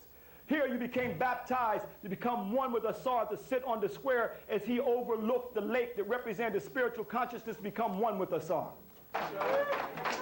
In fact, they also mastered the pi, mathematics. Here you see the Europeans came in and robbed mathematical papyruses and so forth and put their names on it. Like the Rhine mathematical papyrus, put their name on it. But Pythagoras got his Pythagorean theorem right from Africa, but yet now they're going to say Egyptian sail makers construct a Pythagorean triangle? There's no Pythagorean triangle. Even the Freemasonry Encyclopedia says this symbol was received by Pythagoras from the Egyptians during his long sojourn in that country, and with it he also learned the peculiar property it possessed, namely that the sum of the squares of the two shorter sides is equal to the squares of the longest side, symbolically expressed by the formula, that product of Osiris, Isis, and Horus, or Ausar, Aset, and Heru. This figure has been adopted in the third degree of Freemasonry. Kidnapped African priests, forced them to teach them the knowledge that became the Pythagorean order. That's how they got the knowledge in the West. This is a timeline. I've been dealing with thousands of years of history, and they're going to lock us into a little clarity with a Greek period right here. At best, we're talking around 800 years BC, co-pilot. Okay, you got it. Here's the Greek period right here. At best, with Pythagoras, it got in Thales around 600 BC. But why are we going to start right here? And then if we're into Judaism, we start with Abraham. But I've been dealing with thousands of years of knowledge with Ptah, the creator of the universe. Horm Akhet, Normer, Khufu, Imhotep, Zoser-Neter-Khet. But yet we're going to start right here. They tell you in their advertisements, Greeks voted the most creative place in the world by 5,000 years of history? Wait a minute.